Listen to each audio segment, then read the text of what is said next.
Morning, स्वागत है आप सभी का मेरे इस ब्लॉग में। मेरे आज मैं आप सभी को अपना फुल इंट्रोडक्शन देना चाहती हूँ। मेरा नाम निशा मिश्रा है। मैं जौनपुर ज़िले की रहने वाली हूँ। एंड फ्रेंड, मैंने एमए कर रखा है। और सही कई लोग का कमेंट आता है मेरे पास कि आप जॉब क्यों नहीं करती हो। तो फ्रेंड्स, मैं आप सभी को बता देना चाहती हूँ कि मेरी भी बहुत इच्छा है जॉब करने की, लेकिन मैं जॉब नहीं कर सकती क्योंकि मुझे एक बहुत गंभीर बीमारी है, एसएलई लूपस, जिसका कोई भी इलाज नहीं है। मेरा ट्रीटमेंट चल रहा है फ्रेंड्स। आप लोग का बस सपोर्ट चाहिए मुझे, क्योंकि इस बीमारी का कोई इलाज नहीं है। और ये भी नहीं है कि मैं कब तक आप लोग के बीच में हूँ, कब तक नहीं हूँ। बस मैं एक इतना ही चाहती हूँ कि मैं एक जाने से पहले एक अपनी परछाई, अपना एक नाम बना सकूँ, जो मेरे ना रहने पे भी मेरे बच्चों को या फिर मेरी आने वाली पीढ़ी भी जान सके, या सब लोग मुझे एक पहचान दे सकें। बस इसके लिए मुझे आप सभी का सपोर्ट की बहुत ज़रूरत है। मेरा नाम निशा मिश्रा है और मैं जौनपुर ज़िले की रहने वाली हूँ, और मैं एसएलई लूपस से पीड़ित हूँ। आप लोग एसएलई लूपस के बारे में जानना चाहेंगे तो आप गूगल से भी जान सकते हैं। ये बहुत गंभीर बीमारी है जिसका कोई आज तक इलाज नहीं है। इस बीमारी को मुझे भी नहीं पता था कि ये मुझे कैसे हो गया। ये बीमारी 2 लाख में 2 ही 3 लोग को होती है, और बदकिस्मती से ये मुझे हो गई, जिसके लिए मैं बहुत ही पीड़ा सह रही हूँ, बहुत ही तकलीफ सह रही हूँ। जो मुझे देखता है वो नहीं जान पाएगा कि मैं कितनी तकलीफ में हूँ, लेकिन मेरे आस पड़ोस के लोग जानते हैं कि मैं कितनी दिक्कत झेल रही हूँ। मुझे हर महीने हॉस्पिटलाइज होना पड़ जाता है फ्रेंड्स। हो सके तो मुझे सपोर्ट करिएगा, क्योंकि ये बहुत गंभीर बीमारी है। मैं आप सभी को अपना फुल इंट्रोडक्शन देती हूँ। जब मैं मेरा ट्रीटमेंट बहुत मेरे 13 साल से ट्रीटमेंट चल रहा है। मुझे कुछ ना कुछ होता रहता था, तो मैं डॉक्टर को दिखाती रहती थी। तो आप लोग जानते होंगे, जब हमारा डब्ल्यूबीसी काउंट बढ़ता है तो हमको इंजेक्शन लगता है। तो मेरा हमेशा डब्ल्यूबीसी काउंट 30,000 ऐसे ही पहुंचता रहता था, तो मुझे इंजेक्शन पे इंजेक्शन डॉक्टर लगाते रहते थे, लेकिन यही नहीं जान पाते थे कि ये बढ़ता क्यों है मेरा। क्योंकि वाइट ब्लड सेल्स बढ़ने का मतलब है कि आपके शरीर में इन्फेक्शन होता है।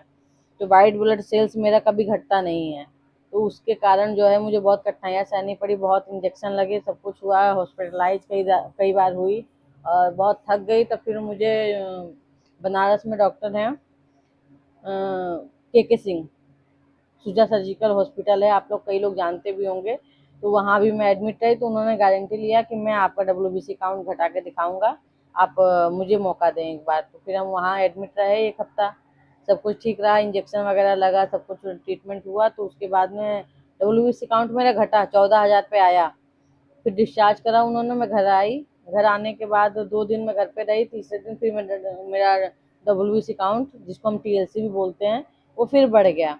तो फिर हम लोग फिर वहाँ गए डॉक्टर के पास। डॉक्टर साहब ने कहा, तो डॉक्टर बोले कि मैं हाथ जोड़ता हूँ, मुझसे गलती हो गई, ये मेरे बस में ये केस नहीं है, आप जो है किसी स्पेशलिस्ट को दिखाइए, ब्लड वाले को, इनको कैंसर होने की संभावना है। तो फिर वहीं पे एक डॉक्टर हैं, मतलब डॉक्टर नहीं, वो असिस्टेंट हैं उन डॉक्टर के, वर्मा जी। उनसे हमारा काफ़ी अच्छा परिचय था। तो उन्होंने हमसे कहा कि डॉक्टर साहब, अरे भाई साहब, आप यहाँ क्या कर रहे हैं, ये तो सर्जिकल हॉस्पिटल है, यहाँ तो ऑपरेशन वगैरह के लिए आप आए होते तो ठीक रहता, आप लोग का इतना पैसा भी बेकार हुआ। आप लोग एक काम करिए, आप लोग डॉक्टर मधुकर राय हैं, आप लोग गूगल यूट्यूब पे भी सर्च कर सकते हैं डॉक्टर मधुकर राय के बारे में, बहुत बड़े डॉक्टर हैं वो।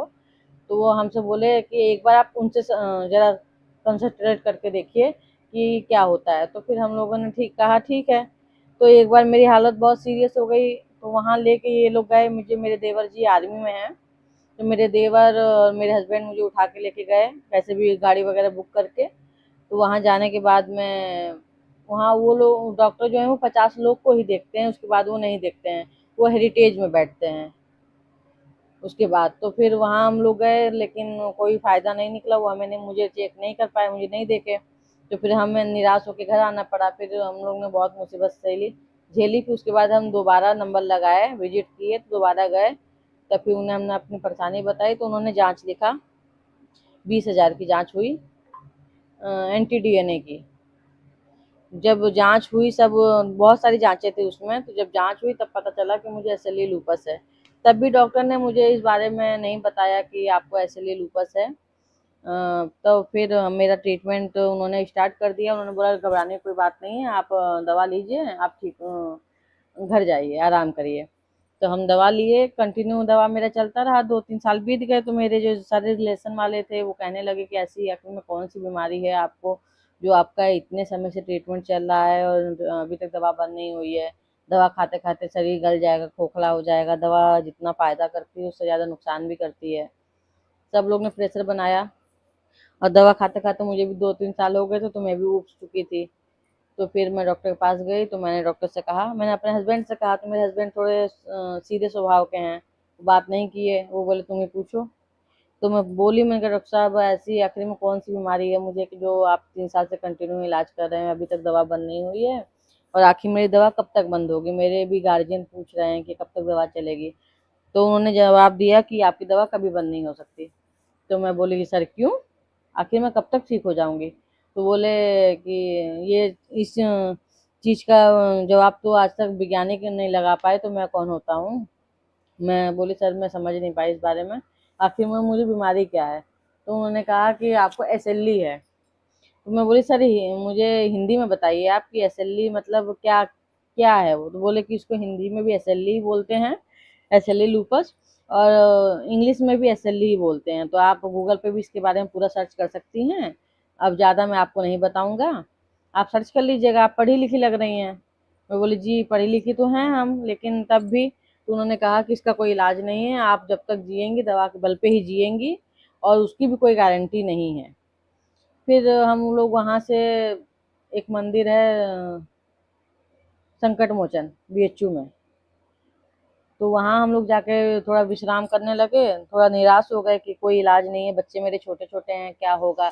तो फिर हमने गूगल पर सर्च करा इसके बारे में, तो भाई थोड़ा और घबराहट हो गई इसके बारे में जानने के बाद में, कि धीरे धीरे मेरे मतलब क्या। फिर मैंने मम्मी को बताया अपने घर में, मेरा मायका दिल्ली है। तो वहाँ जब पता चला तो उन लोगों को विश्वास नहीं हुआ। तो उन लोगों ने कहा एक काम करो तुम यहाँ आ जाओ, हम तुम्हें एम्स में दिखाएंगे, ऐसा नहीं हो सकता, अभी तुम्हारी उम्र ही क्या है। तो फिर मैं दिल्ली गई। दिल्ली में हमने एम्स में गए, तो हमने दोबारा सारी जांचें, एम्स में जो जांच इन डॉक्टर ने कराई थी वही सारी जांचें दोबारा हुई। बहुत सारी जांचें हुई, तो उसमें भी यही निकल के आया। फिर हमने दूसरे डॉक्टर से कंसल्ट किया, मतलब 10 डॉक्टरों से हमने कंसल्ट किया, सबने यही बताया कि हाँ इनको एसएलई लूपस है, और इसका कोई इलाज नहीं है। और ये कब तक की मेहमान है ये भी नहीं कहा जा सकता, क्योंकि ये एक ऐसी बीमारी है ये शरीर के पार्ट पे अटैक करती है। ये अटैक करती है तो शरीर के कोई भी पार्ट को डैमेज कर सकती है। तो जब तक लीवर वगैरह है इसकी दवा करेंगे तो ये ठीक हो जाएगा, लेकिन जिस दिन ये हार्ट पर अटैक करेगी, तो जब जिस दिन हार्ट अटैक आएगा तो कोई नहीं बचा सकता। और मेरी किडनी पे थोड़ा बहुत असर आ चुका है, क्योंकि हम लोगों ने बहुत देर से पहुंचे थे हम लोग। इसके भी स्टेज होते हैं, पहला दूसरा तीसरा, इस तरीके के स्टेज होते हैं इस बीमारी का भी। तो फिर हमने वहाँ से निराश होकर मैंने बोला कि सर फिर क्या करना होगा। तो बोले अभी तो आप दवाई पे हैं, उसके बाद आपको स्ट्राइक पे रख दिया जाएगा। मतलब मुझे स्ट्राइक चलती है जिसको ड्रग्स बोला जाता है, क्योंकि मुझे नॉर्मली दवाई से पेन जो है मुझे आराम नहीं होता, मुझे इतना पेन होता है। तो फिर मुझे स्ट्राइक दी जाती हैं ड्रग्स, जिसके द्वारा मुझे मतलब थोड़ा सा रिलीफ महसूस होता है। तो फिर डॉक्टर ने मुझे वहाँ से कहा कि आपकी दवा जो भी चल रही है बिल्कुल सही चल रही है, अगर आपको विशेष कोई दिक्कत लगे तो आप दोबारा कभी भी विजिट कर सकती हैं हमारे पास में, लेकिन आपकी दवा जो चल रही है बहुत अच्छी चल रही है। तो मैंने कहा जब इलाज है ही नहीं इस बीमारी का, तो फिर कहीं पैसा फंसाने से फालतू क्या फ़ायदा। तो मैंने फिर बीएचयू में दोबारा विजिट किया, देखते हैं बीएचयू के डॉक्टर क्या बोलते हैं। तो बीएचयू में सारी सारी जांचें दोबारा से हुई। जब बीएचयू में सारी जांचें दोबारा से हुई, तो बीएचयू में जांच होने के बाद बीएचयू के डॉक्टर ने भी बोला कि आपको एसएलई लूपस है मैम, इसका कोई इलाज नहीं है, बहुत दुर्लभ बीमारी है, बहुत बदनसीब लोगों को होती है, जिसमें से एक आप भी शामिल हैं। तो आप विशेषकर अपना ध्यान रखें। अगर हो सकता है ऐसा ही आपकी कंडीशन रही तो 5 साल में आपको डायलिसिस कराना पड़ जाएगा, क्योंकि आपकी किडनी पर असर हो चुका है। आप ज़्यादा से ज़्यादा अपना ध्यान दें, क्योंकि आपके किडनी से प्रोटीन लीकेज हो रहा है। प्रोटीन जब हमारी किडनी से लीकेज होने लगता है तो हमारी किडनी खराब होने का खतरा ज़्यादा हो जाता है। तो फिर मैंने कहा ठीक है, तो उन्होंने परहेज बताया वो मैं कर ही रही हूँ। लेकिन बस यही है कि कुछ कहा नहीं जा सकता फ्रेंड्स, बच्चे मेरे छोटे छोटे हैं। लेकिन बस यही है, यूट्यूब पे मैं आती हूँ कि आप लोग के बीच में थोड़ा अच्छा लगता है, एंटरटेनमेंट होता है, थोड़ा थोड़ी देर गम को अपने भूल ही रहती हूँ, अपनी तकलीफ को भूल के आप लोग को हंसाने की कोशिश करती हूँ, खुद भी हंसने की कोशिश करती हूँ कि जितना हो सके मुझे खुशी मिले और आप लोग के बीच में एक मेरी पहचान बन जाए। रहूं ना रहूं, आप लोग कम से कम कुछ लोग तो मेरे पीछे रोने वाले होंगे, मुझे याद करने वाले होंगे कि हाँ कोई थी निशा नाम की जो वीडियो बनाती थी।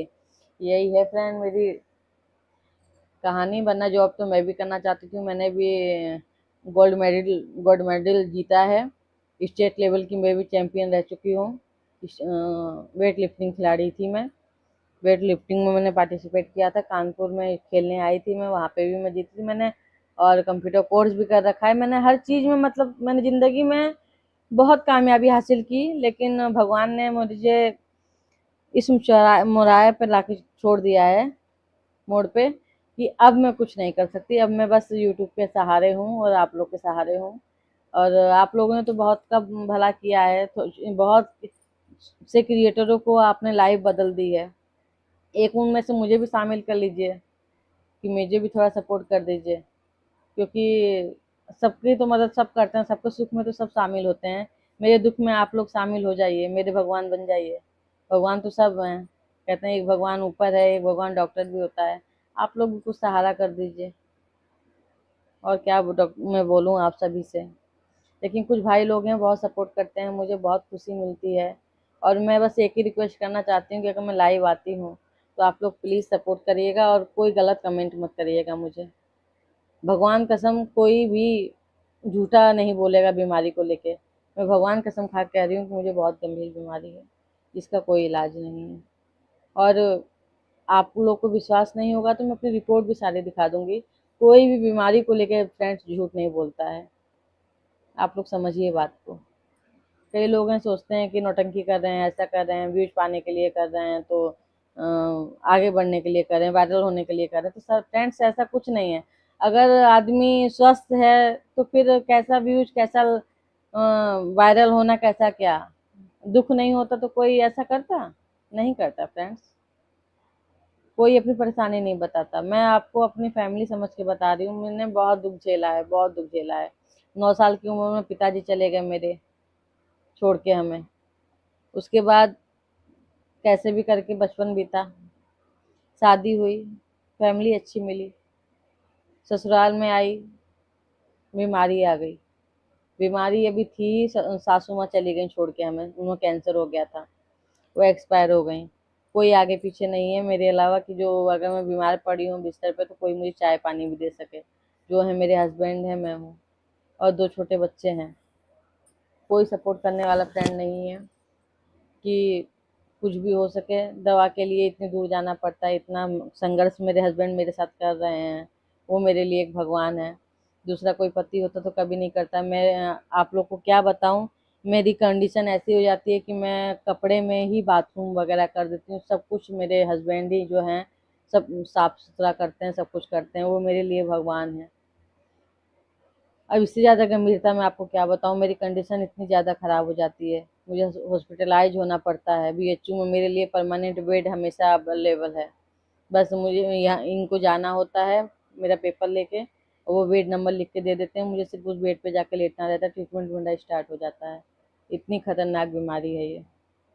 और बीमारी क्या, शुरुआत में अगर मैंने ट्रीटमेंट कराया होता तो हो सकता है इतनी खतरनाक नहीं हुई होती, लेकिन मैं पहुंची बहुत लेट करके डॉक्टर के पास में, जिसकी वजह से ये बीमारी इतनी खतरनाक हो गई, वरना ये बीमारी इतनी खतरनाक नहीं थी।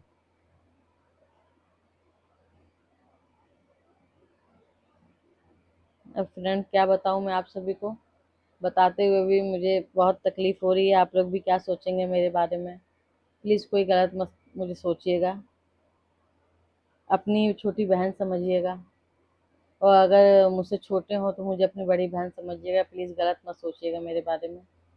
मैं बहुत ही तकलीफ से गुजर रही हूँ, भगवान ना करे किसी को भी ये बीमारी हो जो मुझे हुई है। बहुत तकलीफ होती है फ्रेंड्स, इस बीमारी बहुत तकलीफ होती है। कभी कभार तो मन करता है जहर खा के मर जाओ, लेकिन 2 बच्चे हैं छोटे छोटे, उनका मुंह देखना पड़ता है कि अभी कम से कम उनके सामने तो हूँ, उनको जैसा भी है देखते, दवा खा के ही, दवा के बल पे भी उनका देखभाल तो कर रही हूँ, अगर नहीं रहूँगी तो कौन करेगा। बस यही सोच के फ्रेंड्स आप लोग के बीच में बनी हुई हूँ, वरना तो मैं कब की चली गई होती। क्योंकि जो ये पीड़ा होती है, कष्ट होता है, बहुत ही असहनीय होता है। इसमें शरीर के सारे ऑर्गन जो होते हैं, जैसे माइंड हुआ, हार्ट हुआ, लीवर हुआ, लंग्स हुए, या फिर आप किडनी हुई, ये सारे डैमेज है। शरीर के जितने भी पार्ट हैं ये सबको खोखला कर देती है, दीमक की तरह। ये बीमारी ऐसी होती है जैसे दीमक लकड़ी को खोखला करता है, वैसे ये बीमारी शरीर के अंदर सारे पार्ट को खोखला कर देती है।